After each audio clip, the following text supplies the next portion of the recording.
보현보살은 대승불교에서 실천을 상징하는 대표적인 보살로 이해됩니다. 보현보살의 10대 원력은 대방광불화엄경, 즉 화엄경의 마지막 부분인 입법계품에 근거를 두고 있으며 특히 그 결론에 해당하는 보현행원품에서 체계적으로 제시됩니다. 화엄경은 방대한 분량의 경전으로 수행자가 깨달음에 이르는 과정을 단계적으로 보여줍니다.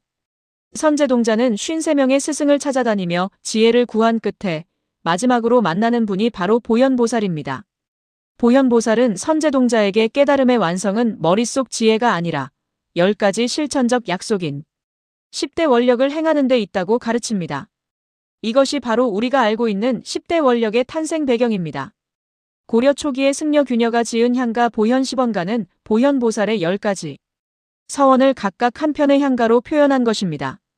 규녀는 어려운 한문 경전의 내용을 일반 백성들도 이해하고 실천할 수 있도록 이를 우리말 노래인 향가로 풀어 표현하였습니다. 예경제 불가는 그 첫 번째 서원인 모든 부처님께 예경하겠다는 내용을 담고 있어요. 먼저 노래 전체를 읽어볼게요. 마음의 붓으로 그린 부처님 앞에 절드리는 몸은 법계 두루 이르거라. 티끌마다 부처님의 세계이고 그 세계마다 모신 법계 차신 부처님을 구세 다하도록 예경하네. 아, 몸말 뜻의 업에 실증 없음. 이것을 기준 삼을 테야. 사행에서 이르거라는 형식적으로는 자신에 대한 명령입니다. 실질적으로는 스스로의 다짐입니다. 부처님은 법계에 가득 차 계심으로 자신의 몸도 법계 구석구석까지 이른다는 생각으로 부처님을 예경함이 올바른 예경의 자세라는 것입니다. 5행부터 8행도 같은 내용을 반복하고 있습니다. 티끌 하나하나가 부처님의 세계이고 그 모든 세계에 계신 부처님을 계속 예경하겠다는 다짐을 하고 있습니다.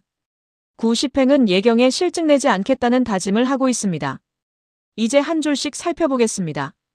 1행부터 4행. 원문은 이렇습니다. 머부드로 그리스본 부터 전의 절드련 몸의 법계 못방 리르거라. 불교에서 부처님은 어느 한 곳에만 계신 분이 아닙니다. 마음속에 부처님을 그릴 수 있다면 그 부처님은 어디에나 계시는 거예요. 첫 두 줄에 그 불교적 세계관이 압축되어 있습니다.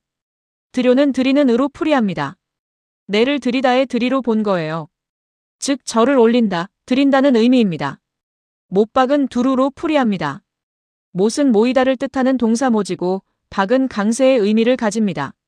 마치 못에 부사와 전미사오가 붙어 모두가 된 것처럼 못에 박이 붙어 두루나 다의 의미가 되었다고 추정하는 거예요. 5행부터 8행 원문은 이렇습니다. 진진마락 붙여 차려 찰찰마다 모리수본 법계 친 붙여 구세다 예하십죠. 붙여 차려에서 찰은 부처님의 세계를 의미하고 여는 동반의 의미를 지니는 접속조사입니다. 즉 부처님의 세계이고가 됩니다. 구세는 불교에서 과거 현재 미래 각각의 세 시기를 또 세 시기로 나누어 9으로 만든 시간 개념입니다. 즉 모든 시간을 의미해요. 예하습저에서 저는 서술형 어미입니다. 신라향가에서도 는 서술형 어미로 쓰이고 있습니다. 보현시번가가 실천의 다짐이므로 서술형으로 써서 다짐을 표현하고 있습니다. 9, 10행 원문은 이렇습니다. 아야 신어이엄무피엄 이야 부질 사못대야. 신어이엄무피엄은 한문 표현 그대로예요. 몸과 말과 뜻의 업에 실증이 없다는 뜻입니다. 신어이업은 불교에서 사람이 짓는 세 가지 업을 말해요. 몸으로 짓는 업, 말로 짓는 업, 생각으로 짓는 업이에요. 예경하는 행위는 이 세 가지가 모두 포함됩니다. 몸으로 절을 올리고 말로 예경하며 마음으로 부처님을 그리는 거예요. 이 세 가지 업에 실증을 내지 않겠다는 거예요. 이하는 여기에입니다. 이것은 바로 앞행의 신어이엄무피엄, 즉 세 가지 업에 실증내지 않는 것을 가리켜요. 부질에서 보는 김환진의 연구를 따라 기준이나 근간으로 봅니다. 질은 문서를 의미해요. 즉 부질은 기준이 되는 문서, 즉 지침이나 기준을 의미합니다. 사모띠아는 리을테야로 풀이합니다. 화자의 의지를 나타내는 표현이에요.